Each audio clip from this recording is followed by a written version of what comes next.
नमस्कार। आज हम नेटफ्लिक्स पर आई एक फिल्म आप जैसा कोई जो 2025 में आई उसकी एक समीक्षा पर बात करेंगे।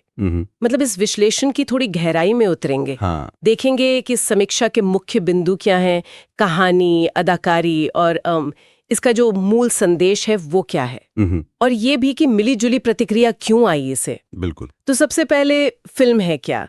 रिव्यू के हिसाब से ये एक रोमांटिक ड्रामा है, करीब 1.25 घंटे की। जी। हिंदी में है, थोड़े बंगाली अंश भी हैं। डायरेक्टर हैं विवेक सोनी और धर्मैटिक एंटरटेनमेंट ने प्रोड्यूस किया है। और मेन लीड्स आर माधवम और फातिमा सना शेख। हाँ, जाने पहचाने चेहरे हैं दोनों। हाँ, कहानी भी दिलचस्प लग रही है। जमशेदपुर के 42 साल के संस्कृत टीचर श्री रेणु त्रिपाठी उनका नाम है। अच्छा। और कोलकाता की 32 साल की फ्रेंच इंस्ट्रक्टर मधु बोस। अच्छा। ये लोग एक डेटिंग ऐप पर मिलते हैं। हाँ, आजकल की कहानी। हाँ, और फिर उनके रिश्ते में जो सामाजिक उम्मीदें होती हैं, परिवार का दबाव और वो पितृसत्ता वाली सोच, ये सब चुनौतियां आती हैं। ये तो आम है आजकल के रिश्तों में। सही कहा। तो समीक्षा में अदाकारी पर क्या कहा गया है। माधवन के किरदार के बारे में जिक्र है कि वो थोड़े सोशली ऑकवर्ड हैं लेकिन ईमानदार हैं। हाँ। रिव्यू उनके अभिनय को सूक्ष्म कह रहा है।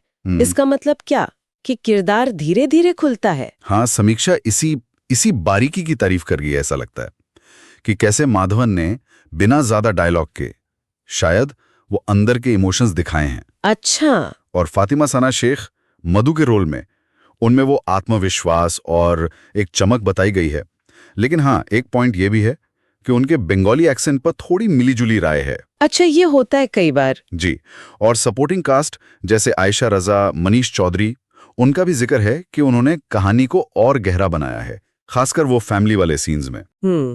एक्टिंग के अलावा तकनीकी चीजें भी अहम होती हैं, जैसे डायरेक्शन और सिनेमैटोग्राफी।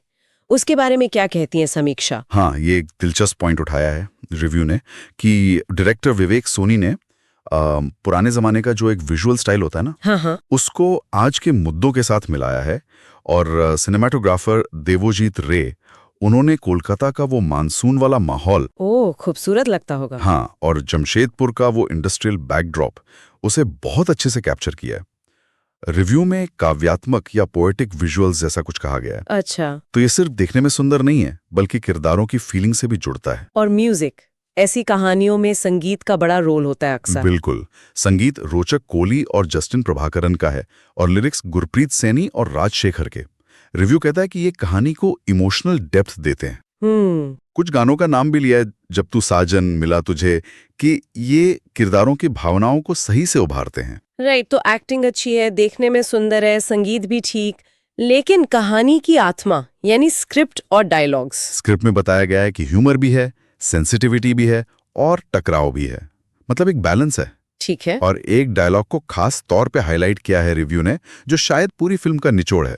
प्यार को सिर्फ प्यार चाहिए होता है, बराबरी वाला प्यार। बराबरी वाला प्यार, वाह। हाँ, ये सीधा इशारा करता है उन बड़े इश्यूज की तरफ जो फिल्म उठा रही है। तो वो बड़े इश्यूज या थीम्स क्या हैं इस बराबरी वाले प्यार के इर्द गिर्द। देखिए, रिव्यू का एक बहुत अहम पॉइंट ये है कि फिल्म सिर्फ उस पारंपरिक पितृसत्ता को नहीं, हाँ, जो हम सब जानते हैं, हाँ, बल्कि जो आजकल के मॉडर्न सोच वाले मर्दों में भी जो छिपे हुए पूर्वाग्रह होते हैं ना। अच्छा, इंटरेस्टिंग। उसको भी चैलेंज करती है। ये बात थोड़ी अलग करती है इसे।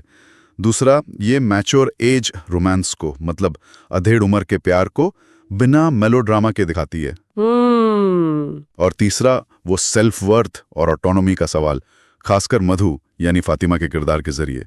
उसकी जो जर्नी है वो विमेन एजेंसी पर एक तरह की टिप्पणी है। मतलब अपनी जिंदगी के फैसले खुद लेना। बिल्कुल। ये भी जानना जरूरी है कि फिल्म सीधे नेटफ्लिक्स पर आई तो थिएटर कलेक्शन वगैरह तो है नहीं। IMDb रेटिंग 6.0 है और रिव्यूज मिले जुले रहे। हाँ, ये बात है। तारीफ हुई है एक्टिंग की, मैसेज की, लेकिन कुछ क्रिटिक्स को लगा कि फिल्म थोड़ी धीमी है, पेसिंग का इशू। अच्छा। और कहानी कहीं कहीं थोड़ी प्रिडिक्टेबल, यानी अंदाजा लग जाता है कि आगे क्या होगा। फिर भी ओवरऑल देखें तो ये विश्लेषण फिल्म को एक दिल से बनाई हुई सोशली अवेयर रोमांस मानता है, जो नॉर्म्स पर सवाल उठाती है। हाँ।